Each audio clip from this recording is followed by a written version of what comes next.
Heading लगा लीजिए, वो है आपके राजस्थान में खनिज या फिर खनिज संसाधन। खनिज क्या होते हैं? खनिज की डेफिनेशन क्या होती है? सिंपल सी होती है, वे पदार्थ जिन्हें जमीन से खोदकर निकाला जाता है वो खनिज कहलाते हैं।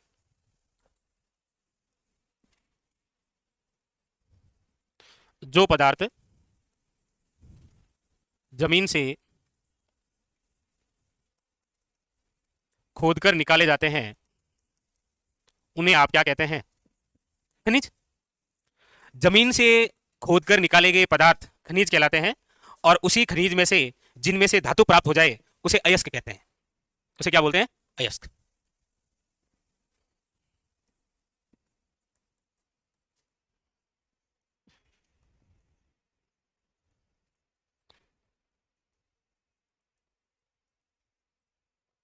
देखो एक बात, जो पदार्थ जमीन से खोदकर निकाले जाते हैं उसे खनिज कहते हैं, और उसी खनिज से यदि धातु प्राप्त हो तो उसे क्या बोलते हैं? अयस्क। यानी कि हम ये कह सकते हैं कि सभी अयस्क खनिज होते हैं। सभी अयस्क क्या होते हैं? खनिज। लेकिन सभी खनिज अयस्क नहीं होते। ये बात सही है क्या? कौन सी बात सही है? जिसका कोई नहीं होता उसका कोई नहीं होता। ऐसा कोई नहीं होता जिसका कोई नहीं होता। जिसका ऐसा कोई नहीं होता जिसका कोई नहीं होता। समझ आया? ये उसी प्रकार से जो पदार्थ जमीन से खोदकर निकाले जाते हैं उसे खनिज कहते हैं, और जिस खनिज से धातु प्राप्त हो जाए उसे अयस्क कहते हैं। इसका मतलब सभी अयस्क जो है वो खनिज हैं, लेकिन सभी खनिज अयस्क हैं जरूरी नहीं है। ओके? ओके लिखो, या ऐसे मतलब परिभाषा के रूप में लिखूं डिटेल से? नोट करके लिख लेना आखिरी में। सभी अयस्क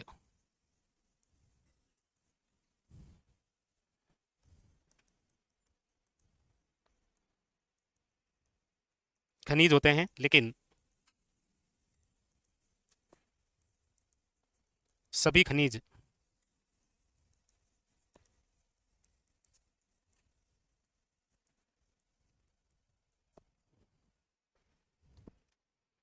सही है। अब आजकल क्या है, इस प्रकार से लाइन लिखाने का प्रचलन शुरू हो गया है। वो प्रचलन इसीलिए शुरू हो गया है क्योंकि क्योंकि क्योंकि क्योंकि चूंकि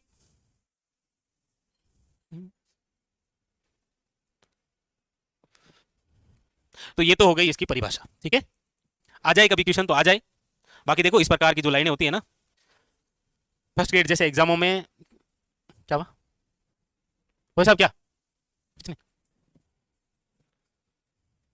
देख लो। आप तो साइंस के हो ना, तो देख लो। फिर भी पूछ रहे हो? क्या बोला? आपको बायोलॉजी थी या मैथ थी? फिर तो नहीं पता होगा। हम्म, हाँ हाँ तभी तो आपको मना कर दिया हमने। तो मैं ये कह रहा था, इस प्रकार की जो लाइनें हैं वो क्या होता है कि आरएसएस भी बोर्ड दे देता है आजकल कि राजस्थान के संदर्भ में निम्न में से कौन सा कथन जो है वो असत्य है। हो सकता है वो पहला कथन ऐसे दे दे कि राजस्थान सर्वाधिक उत्तर दक्षिण में विस्तृत है पश्चिम पूर्व की बजाय। पहले लेने से दे दी। दूसरी लाइन ऐसे दे दी कि सभी अयस्क खनिज होते हैं लेकिन सभी खनिज अयस्क नहीं होते हैं। तीसरी लाइन उसने ऐसे दे दी कि मारवाड़ के अंदर 19 होल जो होती है उसे धूसो कहते हैं। और डी के अंदर दे दिया उपयुक्त में से सभी कथन गलत हैं। कौन सा कथन मैंने गलत बोला इन तीन में से? ओहो, लेकिन मैं किससे पूछ रहा हूँ? नहीं नहीं आगे बढ़ो, आप आगे बढ़ो, ध्यान नहीं देना। आपने सुना थोड़ी है? हाँ तो ये लिख लिया, ये सुना, आगे चलो। अबे कोई नहीं, हो गया जो हो गया, नहीं कुछ। मैं तो अगला ही सही है, पूरा ही सही है, ये जो पूरी गैंग है ना। हाँ आगे लिखो। अरे ध्यान नहीं देना है, आप लिखो आगे। अरे तो मैं कहाँ? अरे अरे रुको रुको, आपस में क्या संघर्ष? कौन सी हल्दी काटी है? अरे नहीं है, मैंने कहा ऐसे आता है क्वेश्चन। हाँ तो मैं समझने के लिए, सुनने के लिए ही था केवल, ठीक है। अरे मैं कह रहा हूँ केवल सुनने के लिए था, अब लेके बैठना है क्या? आगे लिखो। ये जो हमारा राज्य राजस्थान है, इस राजस्थान को यदि हम खनिज के आधार पर देखते हैं तो इस खनिज के आधार पर हमारा जो प्रदेश है, इस प्रदेश को कहा गया है खनिजों का अजायब घर। क्या कहा गया है? खनिजों का अजायब घर कहा गया है, या फिर संग्रहालय कहा गया है, या फिर खनिजों का क्या कहा गया है? म्यूजियम कहा गया है। ऐसा क्यों कहा गया है? कारण क्या है? तो कारण यह है कि हमारे प्रदेश में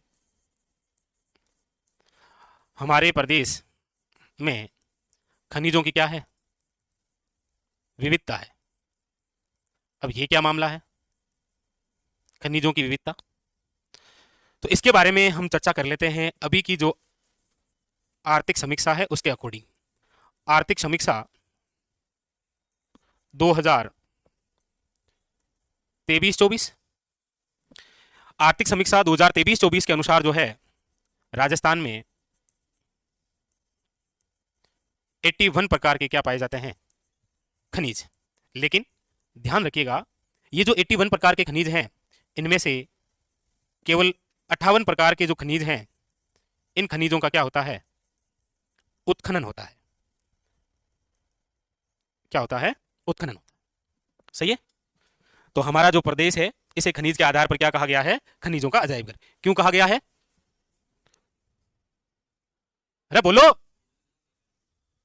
बोलो, आदमी है। ये दोपहर वाला समय सही नहीं है। ऐसे खाना खा के आयो क्या? आने से पहले खाना खा लिया, ऊपर छाछ पी ली कहीं और है? बस अब देन करी जन बात हाँ के काशा देर तक देन करी। हम्म?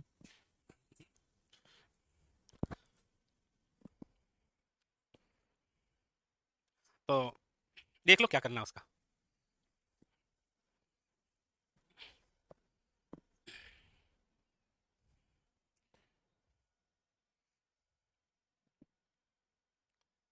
तो ये तो एक छोटा सा परिचय हो गया कि हमारा जो प्रदेश है वो खनिजों के आधार पर ये है। क्यों है? तो इस आधार पर ये है। ये भी वन लाइनर क्वेश्चन आ रखा है एग्जाम के अंदर कि आर्थिक समीक्षा के अनुसार राजस्थान में कुल कितने प्रकार के खनिज पाए जाते हैं और इनमें से कितने प्रकार के खनिज जो है उनका उत्खनन होता है। ये दोनों लाइन समझ तो गए कि पाए तो कितने हैं और उत्खनन कितने का हो रहा है। मतलब क्या हुआ? शाबाश।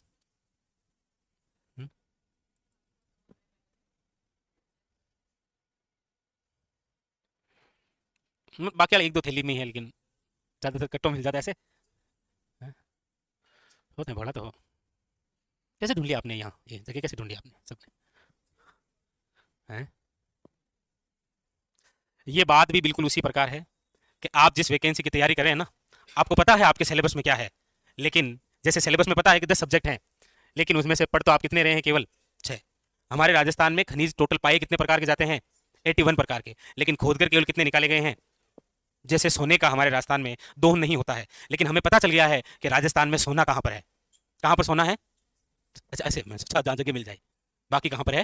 बांसवाड़ा। समझ गए अब तो आपके जिस वैकेंसी की तैयारी करें उसमें सब्जेक्ट तो कितने हैं, लेकिन पढ़ कितने रहे हो आप? 6। बस उसी प्रकार की बात है। चलो चले आगे। तो ये तो क्यों? हाँ, क्योंकि कुछ खनिज ऐसे भी हैं जो निकालने पॉसिबल नहीं है, और कुछ खनिज ऐसे हैं कि अनुमान ये लगाया जा रहा है कि बहुत गहराई पर है। गहराई पर चले जाए और आखिरी में पता चले कि निकले कहीं के पाव। इसीलिए उससे संबंधित जब और स्थान आ जाएंगे ना, तब फिर उसका उत्खनन कार्य जो है वो शुरू कर देंगे। भाई एक तो जैसे खेत है 1 बीघो, ये तो है 1 बीघो, पर 1 बीघे हम ट्यूबवेल थोड़ी करा लेंगे, और ट्यूबवेल करा के पानी निकाल लेंगे तो कहाँ पानी हो।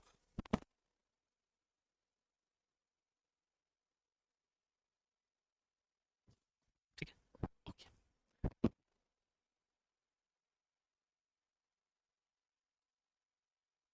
नेक्स्ट, तो ये एक परिचय था। अब हम पढ़ेंगे अगला बिंदु। हेडिंग डालिए, प्रमुख संस्थाएं। प्रमुख संस्थाएं कौन सी है? आइए इसके बारे में जानते हैं। प्रमुख संस्था, प्रमुख संस्थाओं की हम बात करते हैं तो सबसे पहले है आपके, लिखिए नंबर 1, खनिज भूविज्ञान विभाग।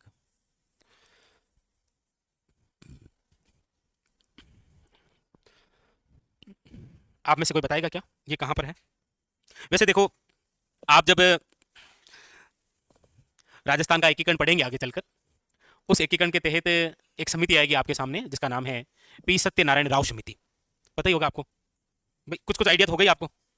उस पी सत्यनारायण राव समिति में कुल कितने सदस्य हैं? कौन कौन? चलो बताइए, एक तो यही है, और दूसरे? हाँ तो कोई दिक्कत, वो तो हम जब पढ़ेंगे ना तब आप बताएंगे, अभी थोड़ी बता सकते हैं, बिना पढ़े कहाँ बताएंगे, बताओ। नहीं नहीं, वो अलग, वो अलग है। हाँ जी, ऑप्शन नहीं है। इसका मतलब ये है कि जो चीजें पढ़ा रखी है उसका रिवीजन आप नहीं करते। आप रिवीजन तभी करते हैं जब वो टॉपिक साथ साथ में चलता होता है। जैसे टॉपिक मेरी तरफ से कंप्लीट हुआ, आपके लिए हमेशा के लिए कंप्लीट हो गया। हाँ, वो लग तो वही रहा है मुझे, तो आपको नहीं लग रहा? चलो कोई नहीं। तो उस बीच हमने बहुत सारे विभाग पढ़े थे आपके राजस्थान में। वे पढ़े थे, जैसे शिक्षा विभाग कहाँ है? चलो अच्छा हुआ वहीं रखा आपने। न्याय विभाग कहाँ है? कृषि विभाग कहाँ है? वन विभाग कहाँ है? राजस्व विभाग कहाँ है? मैं ऐसे पढ़ा था ना, राजधानी कहाँ रही? इसका मतलब ये भी पढ़ा है खनिज विभाग कहाँ गया? उदयपुर। इतना ज्यादा लफड़ा नहीं है इसका, तो लिख लो फिर उदयपुर। कहाँ है ये विभाग? उदयपुर के अंदर। फिर लिखिएगा इसकी स्थापना पूछा जाए तो 1949 के अंदर। बहुत अच्छा और बेहतरीन सा क्वेश्चन होता है। खनिज भू विज्ञान विभाग कहाँ पर है? वैसे आपको इतना तो आ ही जाएगा कि खनिज भू विज्ञान विभाग पूछा है तो खनिज विभाग कहाँ है? उदयपुर में। कोई चिंता की बात नहीं है। चिंता की बात तब होगी जब वो ये पूछेगा कि उदयपुर में स्थित खनिज भू विज्ञान विभाग की स्थापना कब हुई। तो याद रखना 1949 के अंदर। तो एक तो ये याद रखना आपको, ठीक है। आगे चलें, लिख लिया? चलिए नंबर दो। नंबर दो जो संस्था है सबसे खास, वो है आपके ये RSMML,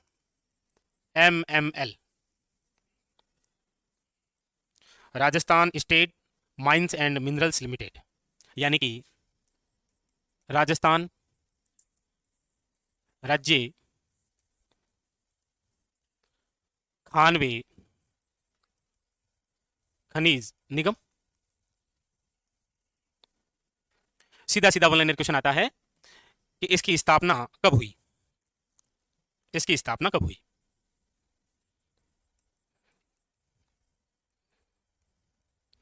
तो याद रखिएगा 30 अक्टूबर 1974। 30 अक्टूबर 1974 को किसकी स्थापना हुई है? देखिए पहले 1974 से काम हो जाता था। जैसे देखो, एक संस्था है रिड कोर, इसकी स्थापना 2004 में हुई, ठीक है। हालांकि डेट का उल्लेख नहीं है। आरएसएस बोर्ड ने डिटो यही क्वेश्चन पूछा था, पिछली बार ही पूछा था शायद, रिट मेंस के अंदर ही पूछा था।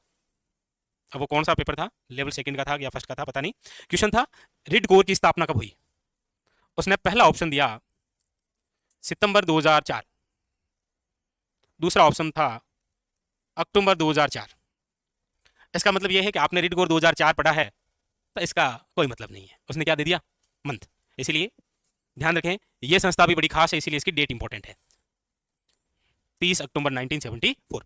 इसका जो मुख्यालय है, इसका जो हेडक्वार्टर है, वो है आपके कहां पर? जयपुर के अंदर।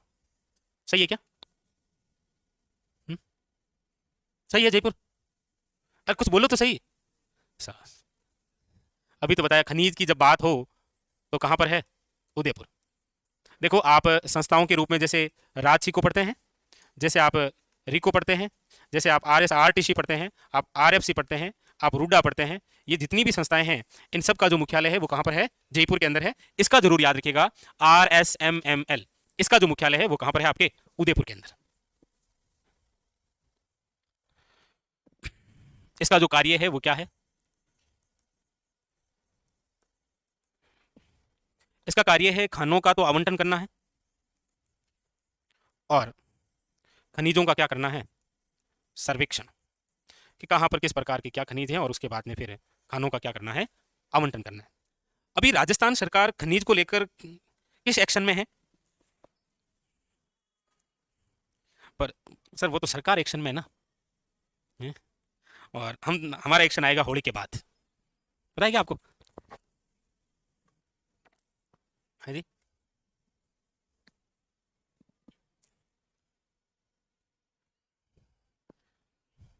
लिख लिया? कृषि में जो संस्थाएं पढ़ी वो इस हिसाब से कहीं डेट लिखी थी हमने, याद है क्या आपको? ऐसे हल्का हल्का सा ऐसे मतलब जैसे ऐसे मतलब है केंद्रीय बीजीय मसाला अनुसंधान केंद्र हो। मतलब डेट सहित क्या, मतलब कब स्थापना हुई है, तो याद है क्या ऐसे मतलब, राष्ट्रीय सरसों अनुसंधान निदेशालय डेट सहित वो 20 अक्टूबर, और ये कितना है, 30 अक्टूबर। याद तो होता है आपका, लेकिन आप क्या है कि कोशिश नहीं करते, क्या नहीं करते, कोशिश तो कब से करेंगे।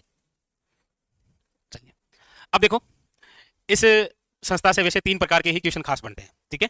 चौथा कभी क्वेश्चन बन जाए तो वो ये बन सकता है, घुमा फिरा के पूछ लेगा आपको कि ये जो राजस्थान राज्य खान व खनिज निगम जो है, इसका पंजीकृत कार्यालय कहाँ है, पंजीकृत कार्यालय घुमा देगा आपको ऐसे, और आप कहां जाकर गिरेंगे, है जी। तो याद रखना, इस संस्था का जो पंजीकृत कार्यालय है वो जयपुर में है।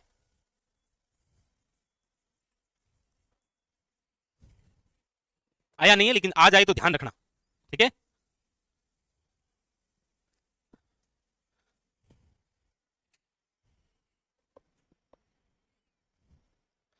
चले आगे, चलिए फिर इसके बाद में नंबर 3 हेडिंग लगाइए, नंबर 3 संस्था RSMDC, लिखिए ना सबने,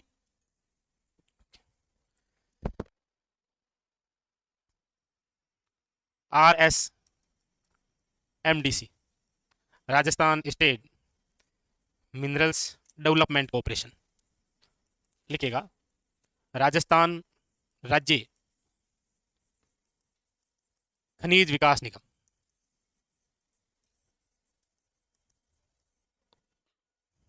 हाँ जी, ठीक है सब कुछ, ओके। इसकी जो स्थापना है वो हुई है आपके 27 सितंबर 1979 को। अब क्वेश्चन आएगा ऐसे, देखो RSMDC का RSMML में विलय कब किया गया। अब ये संस्था जो है वो किस में विलय हो चुकी है, RSMML में।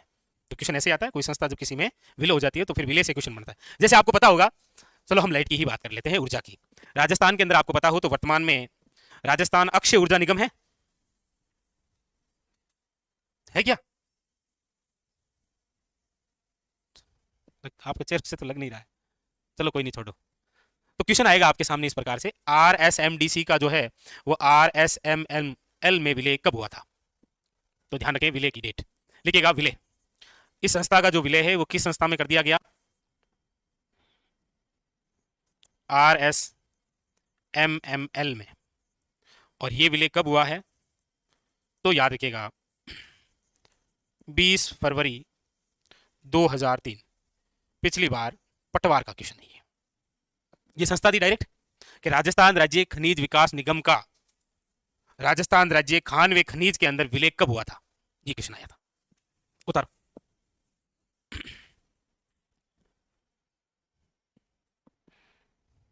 तो इस प्रकार से क्वेश्चन आता है, ध्यान रखना पड़ता है। अगर नहीं रखेंगे, हालांकि वो जब ऐसा पूछेगा तो तीनों ऑप्शन में देगा, वो 74 भी देगा, वो 1979 भी देगा, और क्या देगा 2003 भी। कर लो, याद कर लो, फटाफट यही कर लो, कृषि वाली सारी याद है आपको वैसे भी, और लगे हाथ ये भी हो जाएगी, तो आपके लिए भी अच्छा रहेगा और सबके लिए भी।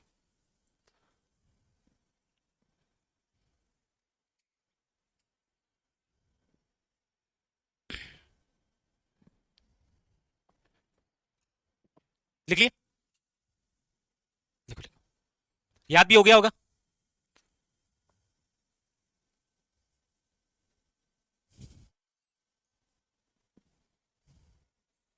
क्या हुआ, ऐसे बोल नहीं रहे हो,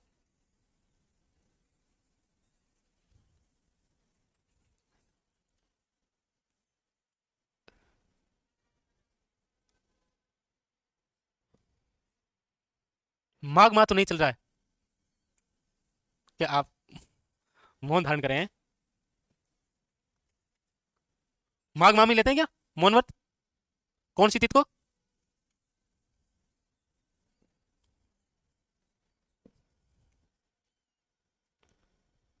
या मतलब उसने मना कर दिया, कि मेरी कसम अगर क्लास में बोल दिया तो। हाँ?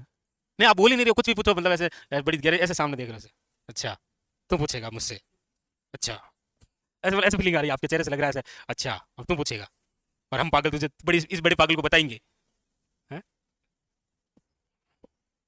आपकी मर्जी, क्या ही कर सकते हैं हम तो, हैं? लिखो प्रमुख नीतियां। संस्थाई वैसे इंपॉर्टेंट इतनी थी, हालांकि और भी है। जिप्सम लिमिटेड है, लेकिन वो जिप्सम पढ़ेंगे तब बताएंगे। एक आपकी टंगस्टन वाली है 1983 वाली, तो टंगस्टन पढ़ेंगे उस समय लिखाएंगे वो, ठीक है। सारी एक जगह लिखाएंगे तो फिर आपकी दिक्कत हो जाएगी। अगली लिखो, प्रमुख नीतियां। टॉपिक को बिल्कुल अलग अलग भागों में बांटते हुए पढ़ रहे हैं, ताकि आप जो वापस घर पे पढ़ेंगे ना, भाई जैसे घर पे आप रोज ही 4-5 घंटे पढ़ते हैं, तो उस हिसाब से पढ़ेंगे तो आपको आइडिया रहेगा कि मतलब मुझे क्या करना है। ऐसा मत हंसते तो पता लग जाता है ना, यही तो दिक्कत है। चलो, प्रथम नीतियों में से एक तो है आपके सामने, लिखिएगा, राज्य की प्रथम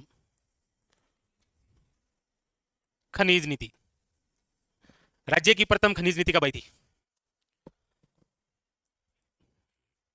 है जी, किसने बताया? आपने बताया था क्या? 1978। इस समय हमारे राजस्थान के जो सीएम थे, वो थे आपके कौन? भैरव सिंह शेखावत। वैसे आप देखेंगे कि औद्योगिक नीतियां लाने वाले भी यही थे, और खनिज नीति लाने वाले भी कौन थे? यही थे। ये तो प्रथम है ना। राज्य की या राजस्थान की नवीनतम खनिज नीति 2024। कब आई थी ये? 4 दिसंबर को आई थी क्या? 4 दिसंबर 2024। और सीएम साहब तो पता ही है आपको, भजन लाल जी शर्मा। राजस्थान के कौन से सीएम है ये? है जी, कौन से नंबर के सीएम है व्यक्तिगत रूप से? चलो, और वैसे? चलो, बहुत ही शानदार। चलो, कम से कम इनको तो ध्यान रखा आपने। हम्म। इस बार इस खनिज नीति का जो मुख्य उद्देश्य है,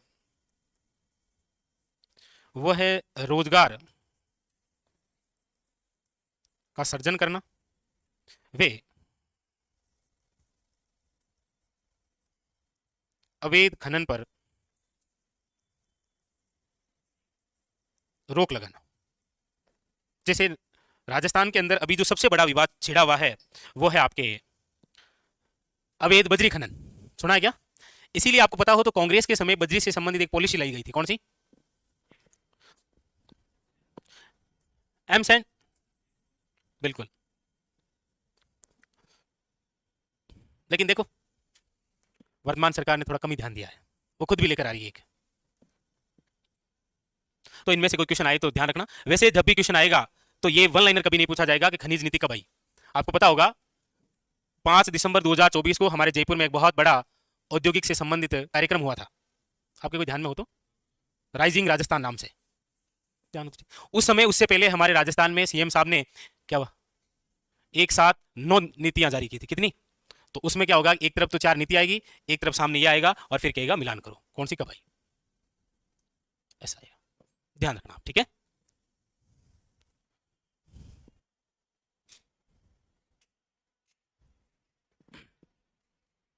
लिख लिया? वरना प्रथम जो नीति आती है वो हमेशा इंपॉर्टेंट होती है। प्रथम कृषि नीति कब आई थी? हम्म, कब आई थी? आज 13 ही केवल? आज केवल 13 ही कैसे बता रहा है? शनिवार को तो डेट सहित बता रहा था। हम्म? और प्रथम जैविक, मुझे याद रहता है कौन सा विद्यार्थी कब क्या बता रहा होता है। कहाँ से? शनिवार को इन्होंने बहुत अच्छा बताया था, शायद आप में से हो तो। हर बात इन्होंने बताई थी, और आज हर बात मैं इन्हीं से पूछूंगा। उसका सेंटर ऑफ एक्सीलेंस कहाँ पर? मेरा? किसका क्या? मेरा?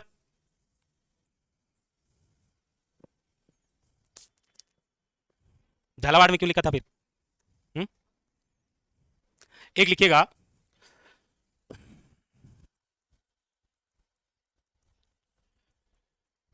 Silicosis policy.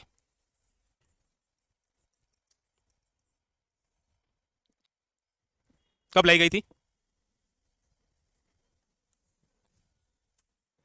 कोई बताएगा आप में से? वैसे क्या होता है सिलिकोसिस, होता क्या है, क्या होता है ये?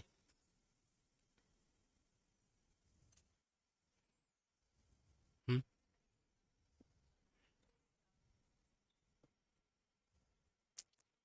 और आपांगा नहीं गुरु पड़वाई मामलो है। चलो कोई नहीं।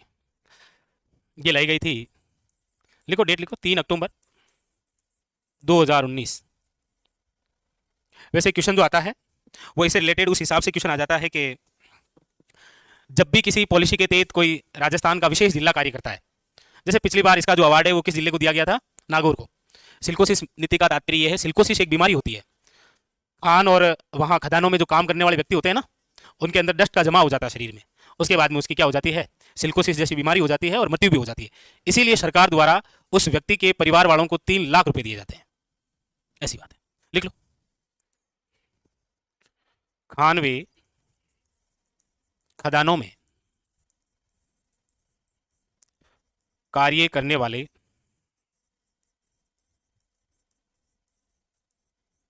व्यक्ति को डस्ट के कारण, डस्ट के जमाव से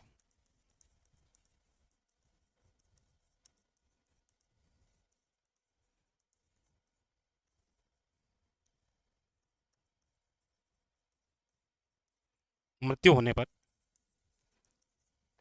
उनके जो घर वाले हैं उनको पुनर्वास के लिए 3 लाख रुपए जो है वो दिए। ऐसे क्वेश्चन वापस कभी नहीं आते हैं भाई। जब आप पेपर पुराना सोल्व करते हैं तो एनालिसिस क्या करते हैं? हुँ? चलो जो भी करते हैं आप अपने हिसाब से कर ही लेते हैं, उसमें क्या बड़ी बात है। हुँ? सही तो है। क्या भाई, एनालिसिस करके ये देखते तो जरूर है ना कि मतलब किस प्रकार से क्या आएगा हमारे। चलो कोई नहीं।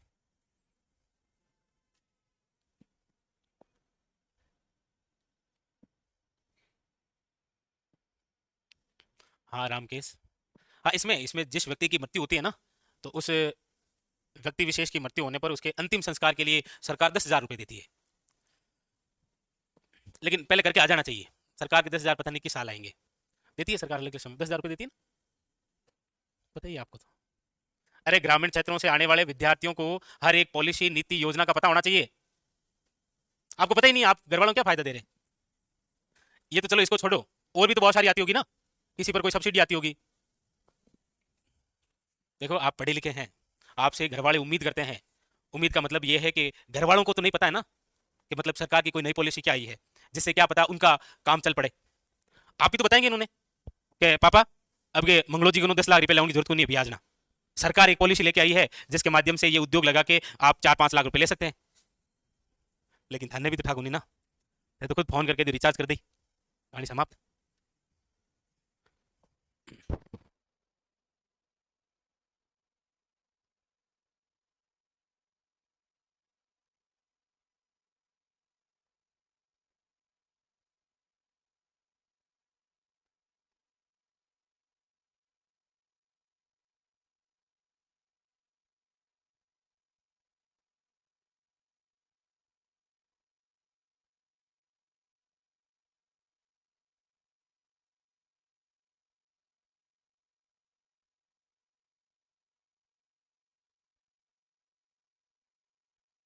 है कि जैसे ये है सिल्कोसिस पॉलिसी, हमारे नागौर के अंदर जो है क्या हुआ, हमारे नागौर के अंदर क्या है, वो कार्ड बने थे। इसीलिए आरएसएस भी बोर्ड ने क्वेश्चन पूछा था ये कि सिल्कोसिस पॉलिसी के तहत सर्वोच्च जिला कौन सा था, नागौर। अब याद नहीं, हालांकि अब वो क्वेश्चन नहीं आएगा। अब जो है वो नवीनतम आंकड़े आएंगे तब आपके सामने। चलो आगे। तो नीति हो गई, इससे संबंधित क्या हो गई, संस्थाएं हो गई, और इससे संबंधित क्या हो गया, परिचय। चलो आगे। अब आप हेडिंग डालिए नेक्स्ट। अब देखिए कुछ बातें जो है वो हम पढ़ लेते हैं आपके करंट के हिसाब से। तो हेडिंग लगाइए आप, आर्थिक समीक्षा 2023 और 24 के अनुसार, 2023-24 के अनुसार। जैसे जैसे क्वेश्चन आ जाता है आपके सामने,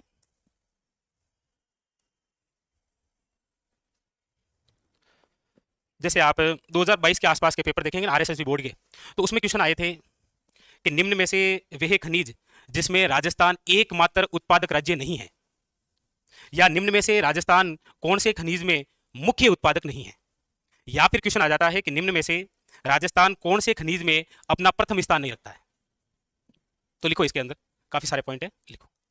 पहला लिखो, नंबर 1 लिखिएगा, राजस्थान राज्य निम्न में से कौन से खनिजों में एकमात्र उत्पादक राज्य है।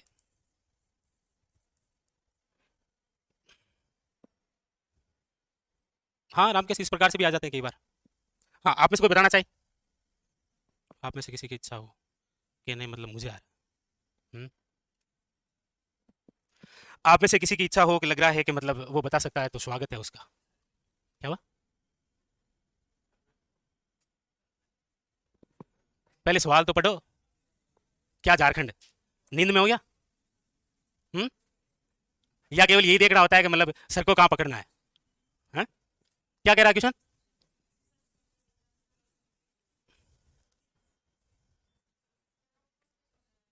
अरे क्या झारखंड, क्वेश्चन तो पढ़ बेटे का बाप, झारखंड कहां पूछता रहा तू? क्या आदमी हो? हैं? ये बाहर किसको देख रहा है तू? पीछे बता तो दे मुझे, और मैं तुझे देख।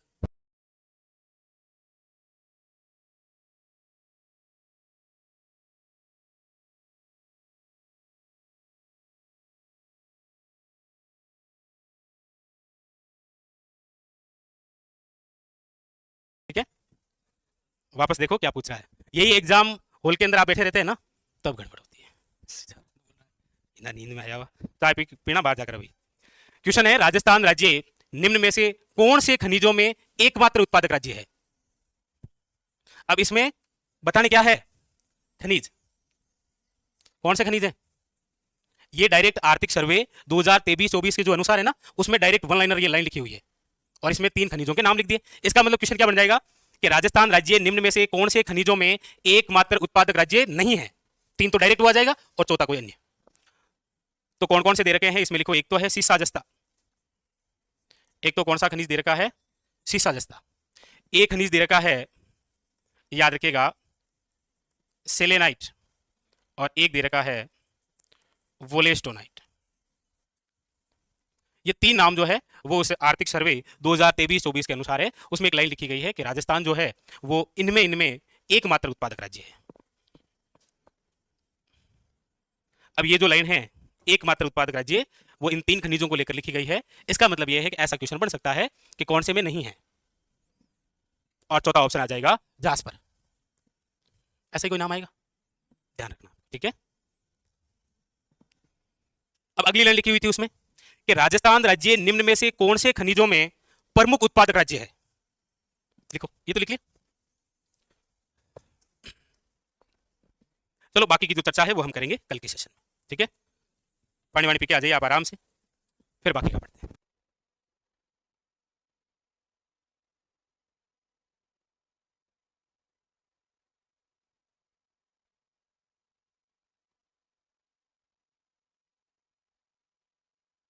अगली लाइन से लिखो, नंबर 2 लिखिएगा फिर। राजस्थान राज्य, जहां तक आपने लिखा उसके जस्ट आगे, राजस्थान राज्य कौन से खनिजों में लगभग पूरा उत्पादक राज्य है? लगभग उत्पादक राज्य है। वहां पर तो हमने लिखा था, क्या लिखा था? एकमात्र उत्पादक राज्य, और उसमें 3 बातें थी। कौन कौन सी? सीसा जस्ता, सेलेनाइट और वोलेस्टोनाइट। यहां पर है कि राजस्थान राज्य कौन से खनिजों में लगभग उत्पादक राज्य। लगभग उत्पादक का मतलब यह है कि 90% से लेकर 100% तक जो लगभग उत्पादक है वो कहां होता है? राजस्थान में। लगभग उत्पादक का मतलब समझे क्या आप? लगभग उत्पादक राज्य मतलब 90% तक से ज्यादा उत्पादक किसी राज्य में होता है तो वो कौन सा है? राजस्थान। जैसे इसमें भी आर्थिक सर्वे के अंदर 3 खनिजों के नाम स्पष्ट रूप से लिखे हुए थे। कौन कौन से? नंबर 1 चांदी, नंबर 2 जिप्सम, नंबर 3 कैल्साइट। इसीलिए तो आपको पता हो तो एक विवाद हुआ था सीईटी के किसी क्वेश्चन में, वहां पर पूछा गया था कि निम्न में से वह खनिज जो राजस्थान में 90% से ज्यादा उत्पादन होता है, उसमें चांदी भी ऑप्शन में था और जिप्सम भी था, दोनों ऑप्शन आगे थे। आप ऐसे मतलब पता कैसे, आप जैसे संसद में बैठते हैं ना हमारे सांसद, वैसे आपकी मतलब जैसे आगे बैठे हैं लोकसभा के स्पीकर कौन है वर्तमान में, ओम बिरला जी, और बाकी जैसे आप सारे सांसद हैं, तो जैसे मैं कुछ कहूंगा ओम बिरला जी कुछ कहेंगे तो वो सांसद केवल ऐसे सामने देखते हैं, इतना ही करते हैं केवल। अच्छा, ओके। वैसे आप कभी उनकी मीटिंग देखते हो क्या? बिल्कुल ऐसे करते हैं, ऐसे आप जैसे बैठे ऐसे ऐसे बैठे थे, जैसे वो कहेंगे कि हमें इस संसद की मान गरिमा सब बचा के रखनी है, वैसे करते हैं आप जैसे बना दिया हमें। अरे जी, क्या करें आपका। चलिए, लिख लिया, कंप्लीट। तो 3 ये नाम याद रखने, लेकिन ये नाम याद रखने से ज्यादा इंपॉर्टेंट ये बात है कि यहां पर क्या लिखा हुआ है, लगभग उत्पादक राज्य। वहां पर क्या लिखा था हमने, एक लाइन और लिखी हुई थी कि राजस्थान राज्य कौन से खनिजों में प्रमुख उत्पादक राज्य है। वहां पर तो एकमात्र था पहले, ये क्या है, लगभग उत्पादक राज्य, और तीसरा शब्द क्या लिखा हुआ है, प्रमुख उत्पादक राज्य। नंबर 3, नंबर 3 लिखेगा, राजस्थान राज्य कौन से खनिजों में प्रमुख उत्पादक राज्य है। यानी कौन से खनिजों में प्रमुख उत्पादक राज्य है। प्रमुख उत्पादक राज्य का मतलब यही है कि प्रथम स्थान है। लगभग उत्पादक राज्य का मतलब क्या हुआ, 90% से ज्यादा उस खनिज का उत्पादन राजस्थान में होता है। एक और क्या लिखा था, एक मात्र, तो एक मात्र तो जानते हैं ना आप, ऐसे ऐसे करो, एक मात्र, ठीक है, और वो था आपके लगभग, और ये है प्रमुख उत्पादक राज्य। अब कौन से खनिजों में प्रमुख उत्पादक राज्य, तो देखो सबसे पहले तो लिख लो आप फ्लेशपार जी, एक लिखो आप स्टेटाइट, इसे बोलते हैं घिया पत्थर, घिया पत्थर। एक है आपके बोल कले, एक है आपके फायरे कले। उतारो, ये वे खनिज है जिसमें राजस्थान राज्य जो है वो क्या है, प्रमुख उत्पादक राज्य है, ठीक है।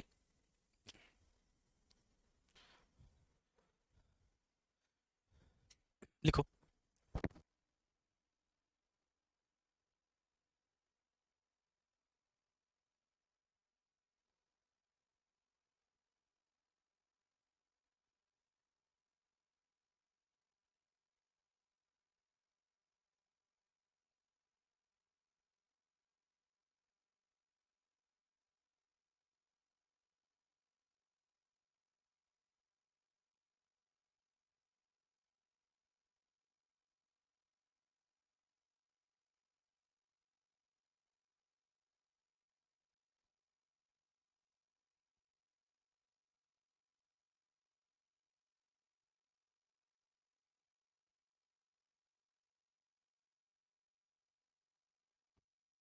देखिए अब देखो क्वेश्चन कैसे आता है, क्वेश्चन ऐसे आए तो कोई दिक्कत नहीं है, लेकिन क्वेश्चन आएगा और फिर सारों में ऑप्शन भी यही आएगा ना जिसके पीछे टाइट हो, ईट लगाओ, जैसे सेलेनाइट, वोलेस्टोनाइट, स्टेटाइट, ऐसा ऑप्शन आएगा, आपको लगेगा सब कुछ ठीक है। ऐसा क्वेश्चन आए तो गड़बड़ होती है। बाकी जैसे आ जाएगा कि किसमें नहीं है, तो 3 ही आ गया, चौथा कोई आ गया, लेकिन सारे ऑप्शन में ही पीछे क्या लगा हो, टे, सेलेनाइट, वोलेस्टोनाइट, ये आपके क्या है, स्टेटाइट, ऐसे ध्यान रखना ऑप्शन कंप्लीट। ये 3 बड़ी महत्वपूर्ण लाइनें थी उस आर्थिक सर्वे के अंदर कि राजस्थान राज्य जो है वो कौन से खनिज में प्रमुख उत्पादक राज्य है, कौन से के अंदर लगभग है, और कौन से में एकमात्र है। एकमात्र किस किस में है, इधर ध्यान दो, एकमात्र किस किस में है, ओके, अच्छा, मतलब मुझे ही बताना है, आप तो यही तो कह रहे हो कि सर आप ही बता दो, एक बार वापस बताओ। और लगभग उत्पादक राज्य किसमें है, चांदी, ठीक है, और प्रमुख उत्पादक राज्य किसमें है, ठीक, ओके। ये 3 बड़ी महत्वपूर्ण लाइनें, इससे पहले 81 प्रकार के खनिज, 58 प्रकार का क्या होता है, उत्खनन। नेक्स्ट हेडिंग लगाइए, भौतिक प्रदेश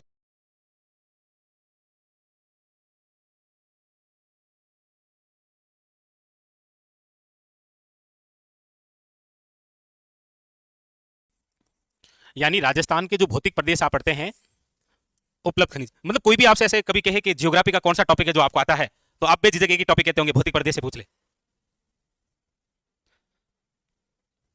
क्योंकि आपको पता है आता उसको भी नहीं होगा भौतिक प्रदेश, लेकिन ये टॉपिक ऐसा है जो आना चाहिए आपको हमेशा, जब भी कोई कहे तो भौतिक प्रदेश। तो भौतिक प्रदेश के अंदर निम्न में से किस प्रकार के कौन से क्या खनिज हैं, वो एक बार हम थोड़ा सा देखते हैं। वैसे राजस्थान जो है वो कितने भौतिक स्वरूपों में बंटा है? 4। कौन कौन सा है? एक तो है आपके सामने है पश्चिमी मरुस्थलीय प्रदेश। इसकी उत्पत्ति जो है वो कौन से युग में हुई है जी? पश्चिमी मरुस्थलीय प्रदेश, इसकी उत्पत्ति कौन से युग में है? वो महाकल्प आपको याद है क्या, जो एरा पढ़ा था हमने कुछ ऐसा, वो एक सारणी बनी थी आखिरी में, ठीक है, शाबाश। तो पश्चिमी मरुस्थलीय प्रदेश, एक तो भाग कौन सा है? पश्चिमी मरुस्थलीय प्रदेश, ठीक है।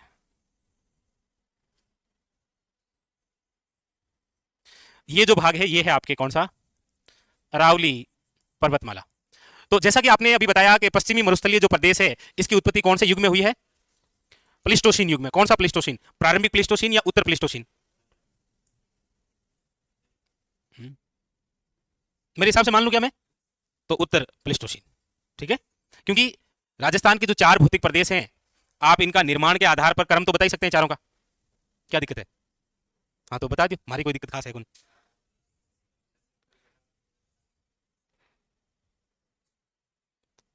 आप में से ऐसा कौन है जिसे ये पता नहीं चला मैंने पूछा क्या है, उसको लग रहा है कि ये कुछ बोल रहा है, इसमें मतलब ठीक लगा ऐसे, मतलब नहीं लगा? नहीं लगा क्या? चलो कोई नहीं, अच्छा लगा, मुझे अच्छा लगा आपसे सुनकर ये कि मतलब आपको ठीक लगा। तो एक पश्चिमी मरुस्थलीय प्रदेश हो गया, दूसरा अरावली पर्वतमाला, तीसरा जो है वो है आपके कौन सा? पूर्वी मैदानी प्रदेश, पूर्वी मैदानी प्रदेश।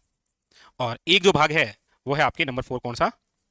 दक्षिण पूर्वी पठारी प्रदेश, दक्षिण पूर्वी पठारी प्रदेश। ये 4 भाग हैं। इन चारों भागों का क्षेत्रफल आप बता सकते हैं? बता सकते हैं, बिल्कुल मुझे पता है। इन चारों में कितने प्रतिशत जनसंख्या है ये भी आपको पता है। ये किन किन के अवशेष है ये भी आपको आता है। इनका उत्पत्ति टाइमिंग क्या है वो भी आपको पता है। यहाँ पर किस प्रकार की जलवायु है ये भी आप जानते ही हैं। इन चारों की अलग अलग विशेषता भी आपको पता है। यहाँ पर चारों में किस प्रकार की क्या मिट्टी विट्टी है ये भी आपको आइडिया है, ठीक है। जिस प्रकार सारे वो याद हैं उसी प्रकार आपको यहाँ पर खनिजों के हिसाब से याद रखना है।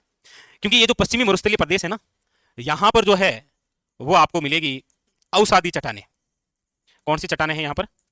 अवसादी चट्टानें हैं। इसीलिए आप पढ़ेंगे कि पश्चिमी मरुस्थलीय जो प्रदेश है उसमें अवसादी चट्टानें हैं, और अवसादी चट्टानें होने की वजह से यहां पर आपको पेट्रोलियम, प्राकृतिक गैस वे कोयला, और आप सब जानते हैं कि चाहे पेट्रोलियम हो, चाहे प्राकृतिक गैस हो, चाहे कोयला हो, ये तीनों प्रकार के जो खनिज हैं वो किस प्रकार के हैं? ठीक है, शाबाश, ये ईंधन खनिज हैं। पता ही आपको, मैं तो ऐसे ही पूछ रहा था। और ईंधन खनिज जो होते हैं वो किस प्रकार के खनिजों का भाग होते हैं? पता ही आपको, अधात्विक खनिज होते हैं ये। कौन से होते हैं ये? अधात्विक खनिज। तो कई बार क्या होता है, इस प्रकार से क्वेश्चन आ जाता है कि निम्न में से राजस्थान का वह भौतिक स्वरूप या भौतिक प्रदेश जहां पर ईंधन खनिज और अधात्विक खनिजों का भंडार है, तो पश्चिमी मरुस्थलीय प्रदेश, इस प्रकार से क्वेश्चन। या फिर ऐसे पूछ लेगा कि निम्न में से कौन सा खनिज है जो पश्चिम मरुस्थलीय प्रदेश में नहीं है, तो पेट्रोलियम, प्राकृतिक गैस, कोयला, और ऊपर से कोई सा भी ऑप्शन आ जाएगा आपके सामने, मैग्नीज आ जाएगा मेनली अगर पूछना चाहेगा तो, ठीक है। इसका मतलब यहां पर क्या है? अधात्विक खनिजों का भंडार है। अरावली पर्वतमाला की बात करेंगे हम, तो यहां पर एक बात जरूर याद रखिएगा, धारवाड़ क्रम की चट्टानें हैं।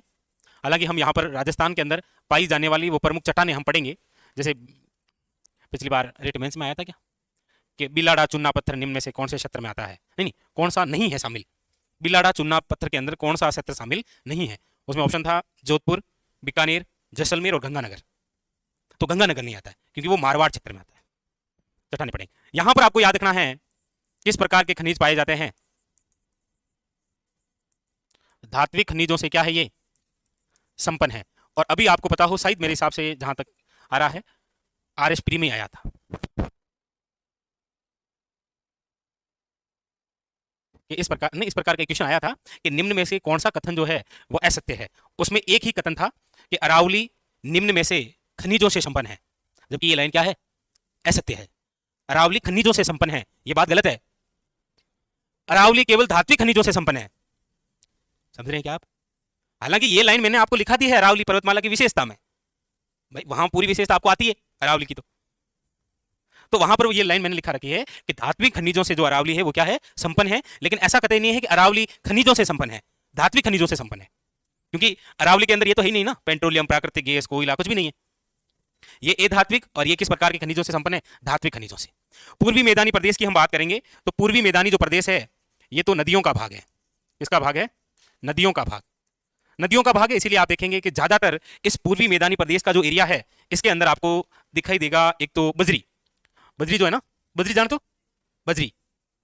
राजस्थान के अंदर हाल ही में बजरी की आपूर्ति के लिए निम्न में से कौन सी पॉलिसी लाई गई? एम सैंड पॉलिसी, पता है ना आपको?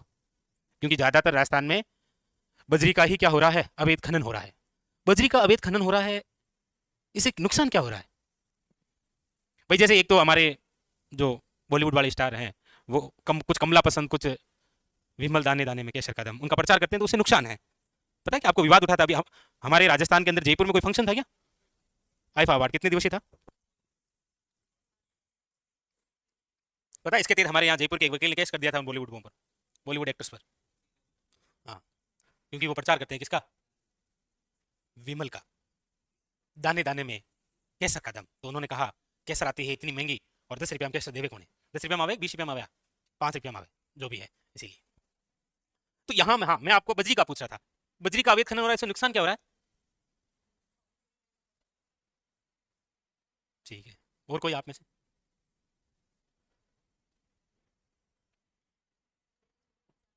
नहीं नहीं, आपने वो पहली लाइन में से बता दिया था सारा, अब कोई दिक्कत नहीं है। मैं तो अब इनसे जानना चाह रहा हूँ। हाँ, क्या है कि अवैध खनन जब बजरी का होता है ना, तो बजरी लाई जाती है नदियों के बहाव से, नदियों के बहाव से बजरी आती है, वहां से यदि बजरी निकालेंगे तो खुदाई हो जाएगी, पानी फिर जो है वो धरातल से क्या चला जाएगा, और धीरे धीरे धीरे धीरे आप देखेंगे फिर वो नदी से क्या हो जाएगी, लुप्त हो जाएगी। इसीलिए तो सरकार पॉलिसी ला रही है कि बजरी जो है वो अब मशीनों से बनेगी। बजरी जो है वो किससे बनेगी? मशीनों से बनेगी। जैसे नील है ना, नील, नील जानते, भरतपुर वाले तो जानते ही हैं, इनका तो खास था नील, नील।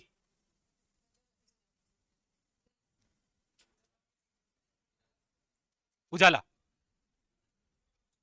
इस कलर की वो डीबी होती है, ऊपर व्हाइट कलर का ढक्कन होता है। मतलब गांव के अंदर बड़े बुजुर्ग जो लोग हैं वो अपने साफा और धोती वोती कलर में रंगते हैं नील। पहले उसकी खेती हुआ करती थी, लेकिन जब ब्रिटिश अंग्रेज आए थे तो उन्होंने मशीनों से बनाना शुरू कर दिया था। एक आंदोलन हुआ था बहुत बड़ा, 3 कटिया पद्धति, चंपारण किसान आंदोलन, बिहार। राजकुमार शुक्ल के कहने पर गांधी जी आए, गांधी जी को उपाधि मिली थी, कौन सी? महात्मा कहा था गांधी जी को, किसने कहा था? रविंद्रनाथ टैगोर ने। भाई रविंद्रनाथ टैगोर ने लोक संगीत की क्या डेफिनेशन दी थी? सुखद संदेश, शाबाश। तो पूर्वी मैदानी प्रदेश जो है वो किसका भाग है? नदियों का भाग है। इसलिए यहां पर किसी प्रकार से कोई खनिज नहीं है। हालांकि हम यहां पर पढ़ेंगे कि बजरी भी पढ़ेंगे और कुछ क्या है कि पत्थर पढ़ेंगे। यहाँ पर नदियों के बहाव में क्या होता है, जो पत्थर होता है ना वो धीरे धीरे धीरे धीरे गोल हो जाते हैं कुछ। जैसे थाईलैंड की तरफ आप जाएंगे ना, लेकिन आप वहां क्यों जाएंगे, मैं तो एक एग्जाम्पल कह रहा हूँ। थाईलैंड में जाएंगे तो वहां पर रहने वाले जो लोग हैं, जो महिलाएं हैं, वो आभूषण जो पहनती है ना वो पत्थर जैसे हैं। आपको लगेगा कि ये आभूषण कौन पहनते होंगे, लेकिन वहां का वो स्पेशल गहना है। पता है क्या आपको ऐसा?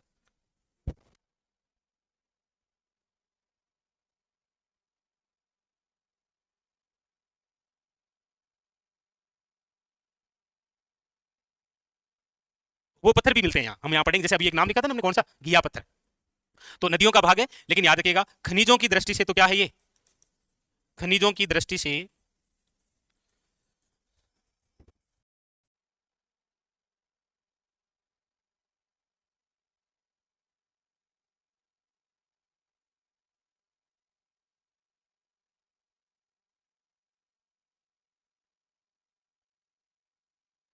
हाँ, ये लिख लिया, पूर्वी मैदानी प्रदेश जाना चाहिए। उम्र जो होती है वो होती है इस प्रकार की घूमने की, तो घूमना चाहिए, फिर कब घूमोगे। तो पूर्वी मैदानी प्रदेश जो है वो खनिजों की दृष्टि से क्या है? निर्धन प्रदेश। लेकिन याद रखिएगा धात्विक खनिजों से संपन्न कौन सा है? अरावली पर्वतमाला। और अधात्विक खनिजों से याद रखिएगा कौन सा है? पश्चिमी मरुस्थलीय प्रदेश। अब ये जो दक्षिण पूर्वी पठारी प्रदेश है, ये दक्षिण पूर्वी पठारी प्रदेश सटा हुआ है मालवा के साथ। इसीलिए यहां पर आप देखेंगे कि मिलेंगे आपको बलुआ पत्थर। क्या मिलेंगे? बलुआ पत्थर है, और मिलेंगे कोटा स्टोन। बलुआ पत्थर और क्या मिलेंगे? कोटा स्टोन। उतारिए, लिखो। शाबाश। इन चारों से रिलेटेड क्वेश्चन, जैसा कि आरएस में वो एक लाइन आई थी, तो जब ऐसे कुछ कथन स्पेशल क्वेश्चन आए ना, तो ध्यान से पढ़ना होता है कि वो क्या कह रहा है। जैसे उधर था कि अरावली खनिजों से संपन्न है, खनिजों से नहीं है, धात्विक खनिजों से संपन्न है। अरावली की दो चार विशेषता और बताओ तो मुझे, ऐसे मतलब याद आ रही है तो। है? राजस्थान राज्य की, विश्व की सबसे प्राचीन पर्वतमाला, ऐसे बोलो। क्या राज्य की? विश्व की है ये तो। और नवीनतम कौन सी है?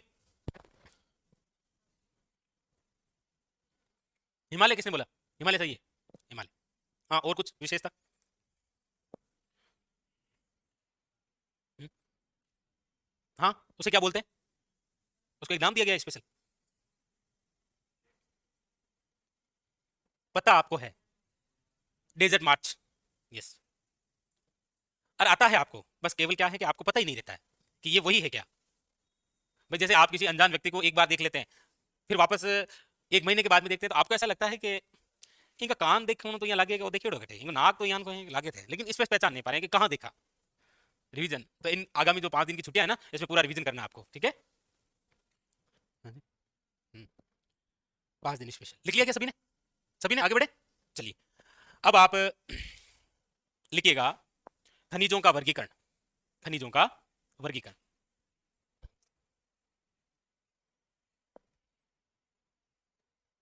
खनिजों का वर्गीकरण। जी।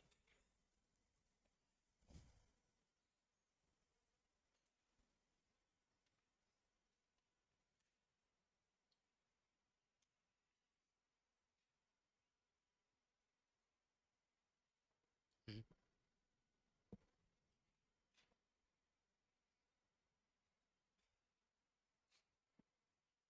चले आगे। हेडिंग डालिए खनिजों का वर्गीकरण। अब टॉपिक को हम करते हैं डिटेल से पढ़ना शुरू यहां से। खनिजों का वर्गीकरण। खनिजों का वर्गीकरण। खनिजों का वर्गीकरण आप प्रॉपरली 2 प्रकार से करते हैं। एक तो आप लिखते हैं धात्विक खनिज, और एक आप लिखेंगे अधात्विक खनिज। अधात्विक खनिज। खनिज और खनिज 2 प्रकार से, धात्विक खनिज और अधात्विक खनिज। धात्विक खनिज का मतलब है जिनसे धातु प्राप्त हो वो तो क्या है? धात्विक खनिज। और जिनसे धातु प्राप्त नहीं हो वो क्या है? अधात्विक खनिज। वो होते हैं आपके अधात्विक खनिज। धात्विक खनिज के अंदर फिर 2 भाग हमें पढ़ने हैं। एक तो ऐसे खनिज जिसमें धातु है और धातु में लोहा है। एक तो पढ़ेंगे लोहे धात्विक खनिज, और एक भाग जो है वो हम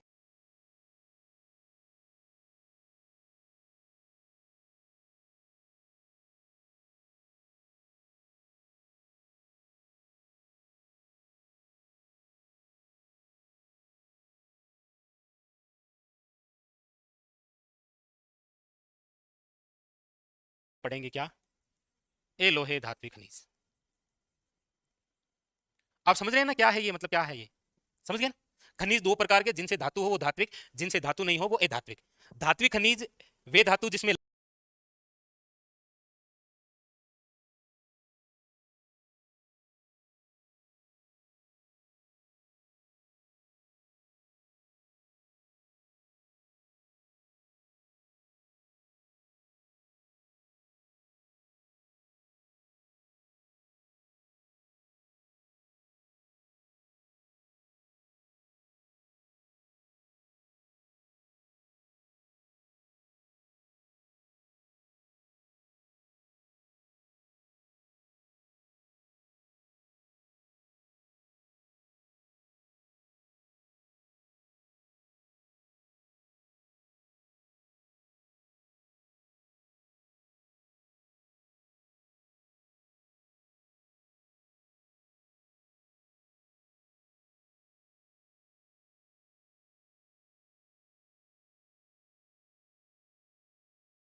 हम जो जो पढ़ेंगे वो है, एक तो याद रखना लोहा।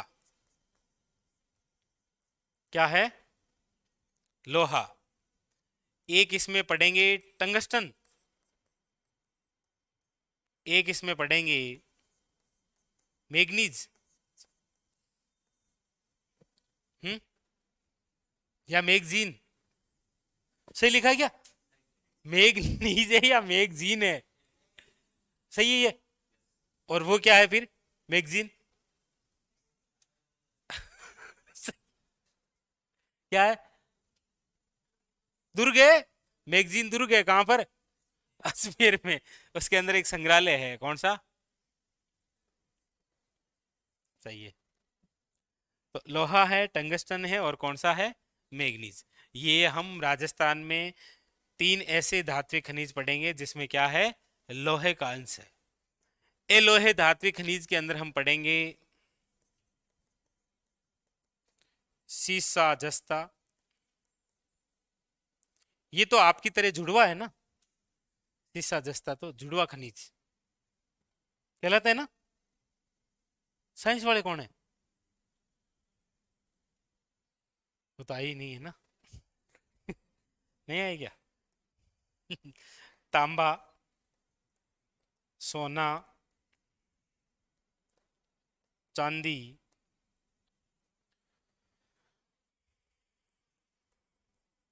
Aluminium, bauxite.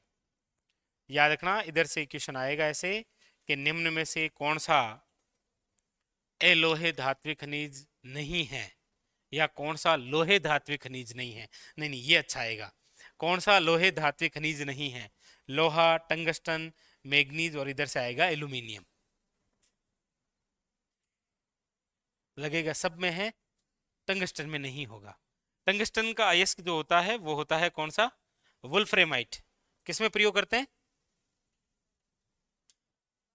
हाँ, बल्ब के अंदर जो वो होता है ना, तार, वो बल्ब का फिलामेंट जिसे बोलते हैं, वो बन रखा होता है। और ये तो सर्वाधिक है भी उधर ही, तभी तो इनको याद रहा। नागौर। हाँ, रेवंत की पहाड़ी, डीगण।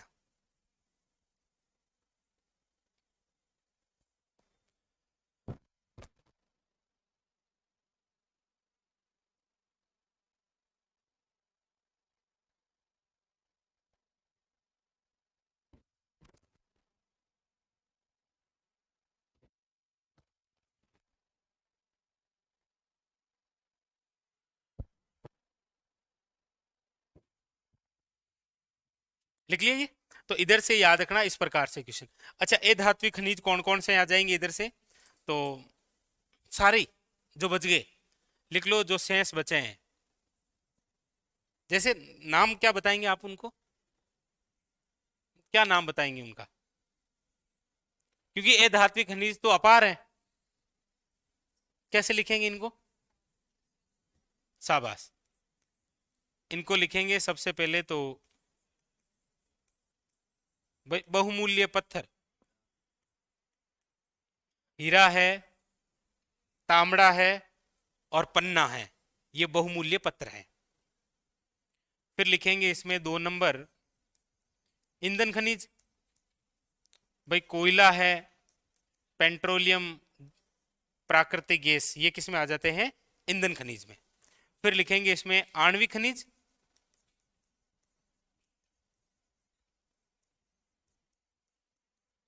आणविक खनिज में जैसे आ जाएंगे आपके लिथियम है, बेरिलियम है, नहीं सुना क्या? हीलियम है। नहीं। नंबर डी, इसमें हम पढ़ लेंगे आपके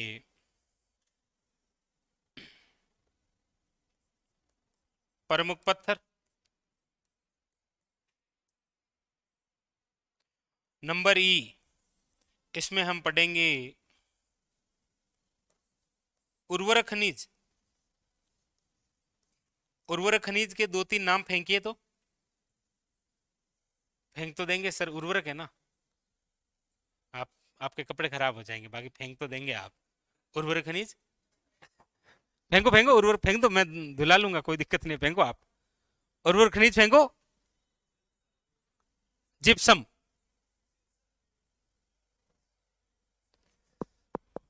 जिप्सम। और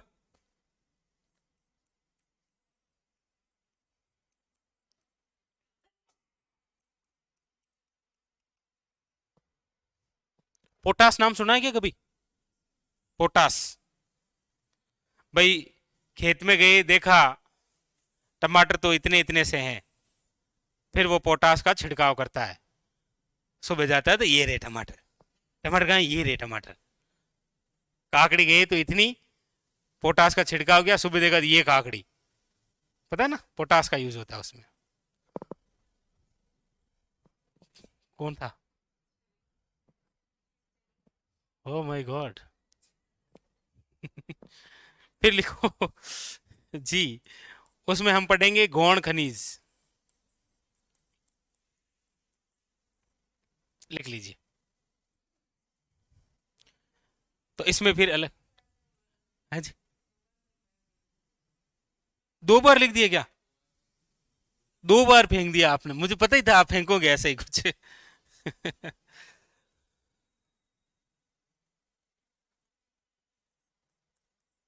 ये लो।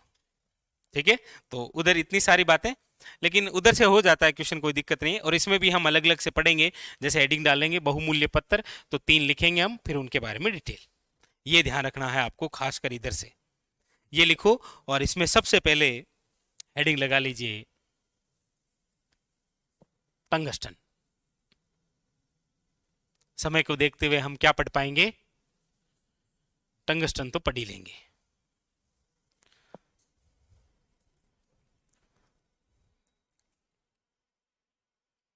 सर छुट्टी कब से आ रही है? कल से आ रही है।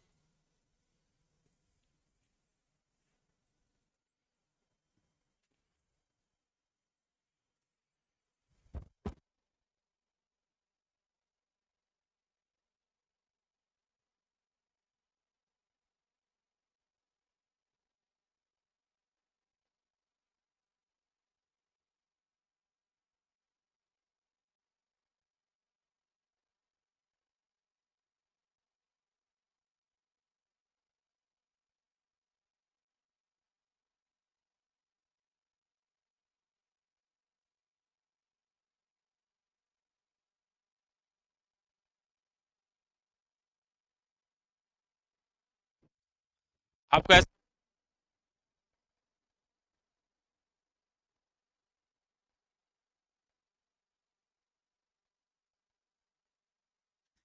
लिख लिया? इसमें हेडिंग डालिए सबसे पहले लोहे धात्विक खनिज। हेडिंग डालिए लोहा धात्विक खनिज। और लोहे धात्विक खनिज में हेडिंग डालिए नंबर 1 टंगस्टन। लोहे धात्विक खनिज, हेडिंग डालिए उसमें टंगस्टन। टंगस्टन।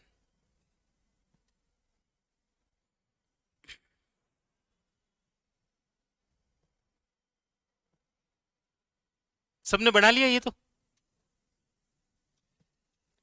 अब आप हेडिंग डालिए, आपने क्या? लोहे धात्विक खनिज। इसमें हेडिंग डालिए कौन सा? टंगस्टन।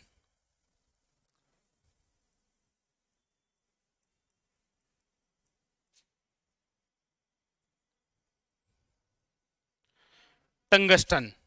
पारमस्टन। कौन था पारमस्टन? पारमस्टन पढ़ा था क्या कभी? कब? आजादी के समय, या 1857 क्रांति के समय, या प्रजामंडल के समय? क्रांति के समय। टंगस्टन के अंदर सबसे पहले इसका जो अयस्क प्राप्त होता है वो कौन सा है? वोल्फ्रोमाइट। वोल्फ्रेमाइट।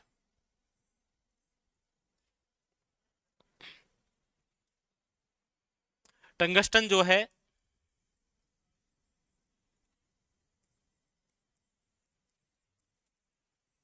उत्पादन के लिए प्रसिद्ध जो है वो है आपके डेगाना, डेगाना नागौर। और इसके लिए याद रखिएगा राजस्थान राज्य टंगस्टन विकास निगम, इसका जो गठन है वो किया था 1983 के अंदर, 1983।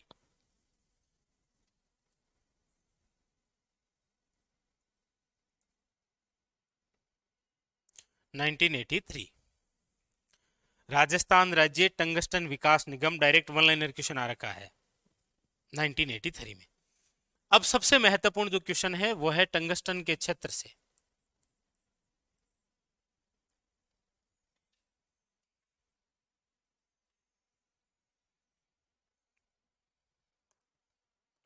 देखिए टंगस्टन के लिए जो जो स्थान प्रसिद्ध है उसमें एक तो देखिए नागौर जिला, एक पाली है, और एक आपके शिरोई है। नागौर, पाली और शिरोई, ये तीन जिले जो हैं वो किस खनिज के लिए जाने जाते हैं? टंगस्टन के लिए। इन तीन में से आपको याद रखना है कि जो नागौर है, इस नागौर के जो क्षेत्र हैं इसमें एक तो है डेगाना भाकरी, और एक नाम है इसी में रेवंत पहाड़ी। हाँ, रेवंत की पहाड़ी वही डेगाना में ही है। डेगाना भाकरी और रेवंत पहाड़ी याद रखिएगा। पाली की यदि हम बात करेंगे तो पाली का है नाना कराब क्षेत्र। कौन सा क्षेत्र है? नाना कराब। ये क्षेत्र ही इंपॉर्टेंट है खनिजों में, क्वेश्चन के लिए नाना कराब जाना जाता है, याद रखिएगा टंगस्टन। शिरोई के लिए याद रखिएगा एक तो है आपके वालदा क्षेत्र,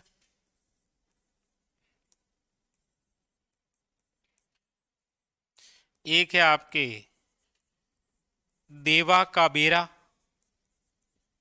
एक है सालियों का बेरा, और एक है रेवदर क्षेत्र। निम्न में से किसके लिए जाना जाता है? टंगस्टन के लिए। ये पिछली बार थर्ड ग्रेड में आया था। वालदा खाली जगह खनिज के लिए जाना जाता है टंगस्टन, ऐसे ये लिखिए और ये उतारिए। और वर्तमान के अंदर डेगाना से कौन से खनिज के भंडार मिले हैं? लिथियम के। और लिथियम के भंडार डेगाना से जो मिले हैं वो हमारे देश का दूसरा ऐसा क्षेत्र है। देश के अंदर सर्वप्रथम कहां से मिले हैं? कश्मीर से, कश्मीर से। उतारिएगा। तो ये टंगस्टन कंप्लीट हो गया। इसका लिख लेना आप। प्रयोग किसमें करेंगे? बल्ब के फिलामेंट के रूप में। वैसे बल्ब का आविष्कार किसने किया था?